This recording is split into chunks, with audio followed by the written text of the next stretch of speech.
This channel is entirely founded on the technology of the Apple Pencil. I use it for all of my tutorials, and the first video that I did that really got anywhere, got any traction, was a video that tested and reviewed the first Apple Pencil. So I'm heavily invested in anything to do with the Apple Pencil. I love the Apple Pencil. I've loved it since the first version, and I love the second version.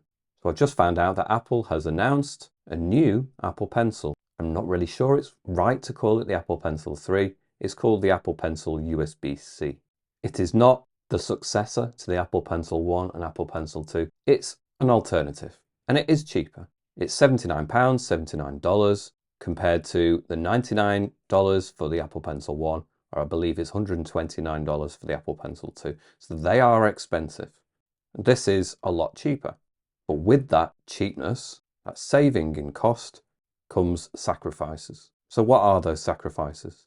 Well, if we scroll down, we've got a really useful little comparison table here. It gives us a rundown of exactly what it does and exactly what it doesn't. I'm just going to use the Apple Pencil as a little pointer. It's more useful and more precise. And appropriately, the first thing that it talks about is that pixel perfect precision. And I don't doubt that the new one will be just as accurate as the previous Apple Pencil 1. Here we go, sorry, Apple Pencil 1 and the Apple Pencil 2 are. So that's a good thing. But believe me, you don't need to have an Apple Pencil to have that accuracy. I did a video a few months ago comparing some of the really much cheaper alternatives to the Apple Pencil.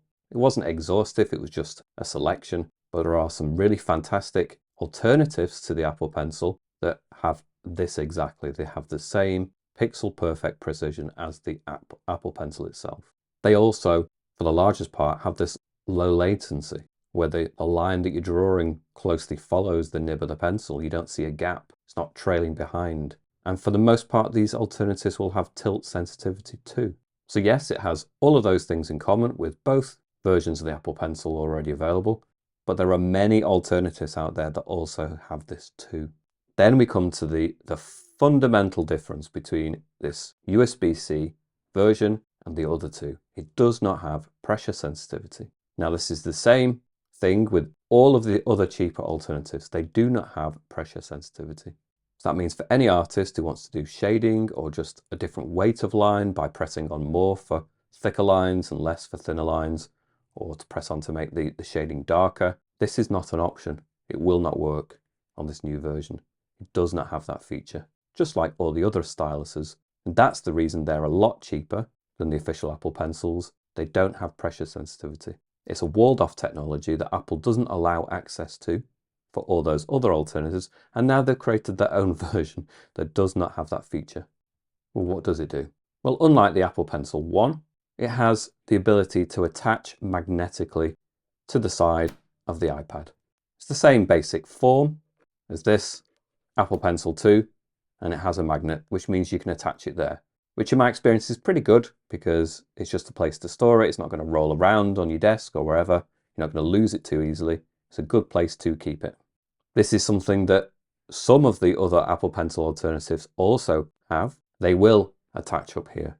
But we'll go to the next thing. It does not pair and it does not charge wirelessly. So although the new pencil will click on place like that, that's all it will do.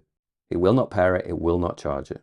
It just attaches, that's it. So again, very similar to the competition in that respect.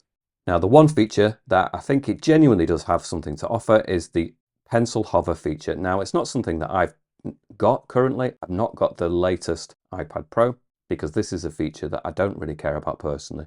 But the feature is you hover over it, you get a little indication. It reacts to the fact that you're hovering over things before you actually commit to applying a mark on the screen, or apps themselves are increasingly starting to incorporate this technology. Like I say, I don't have it on my iPad because it's not the latest one and it's not available in the Apple Pencil 1, but it is available if you've got the right iPad, and it will work with the Apple Pencil USB-C. And this is something that I imagine isn't going to be something that works with the cheaper alternatives. This is very likely something that's walled off only for Apple Pencil products. So if this is something that's really important to you, this might be a reason to get it. I can only think it's the only reason, but we'll go forwards.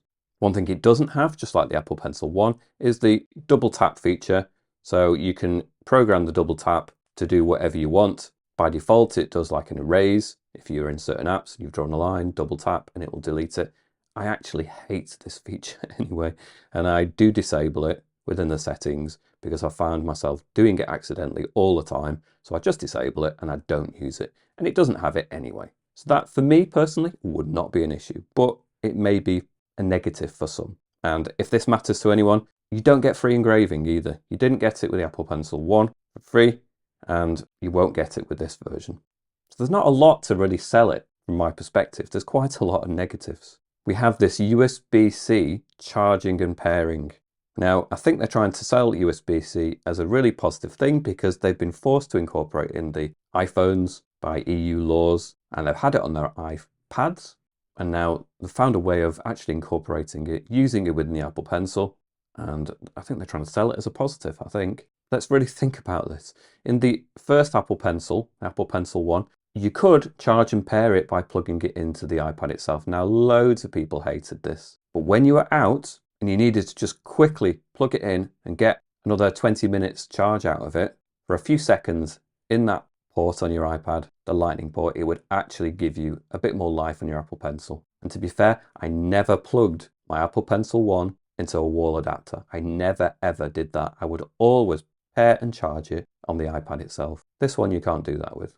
Now, I apologise if my tone is generally a bit harsh and a bit annoyed and a bit angry, but that's genuinely how I feel about it. And it's fair enough for companies to provide options, and I think it may well be an option that people actually take up, but I can only see this as a negative. First of all, you need to take a cable around with you. You can't just plug it in or magnetically charge it on the side, so you'll need a cable in order to charge it. You must have that cable with you at all times. If you don't have the cable, you can't charge it. If it becomes unpaired, you'll need that cable to pair it. You can't pair it here, you can't pair it there. You will need that cable. It's probably a really nice mechanism where it opens and closes to conceal this little port. I'm sure they'll do it in the really fantastic Apple way, make it really nice, but I can't see this as anything but a negative.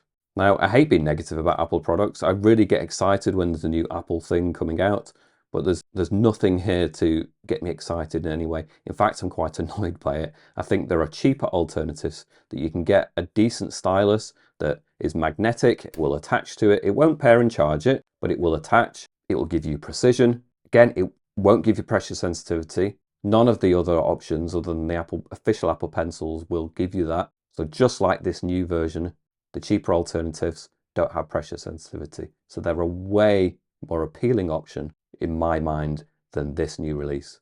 For $20, you can get a really fantastic, cheap alternative. Check out my video for just some of the alternatives where I go into detail, really testing how they work, really looking at all of the different aspects of it. Don't get this product. I'm not an Apple hater. This is just a terrible idea.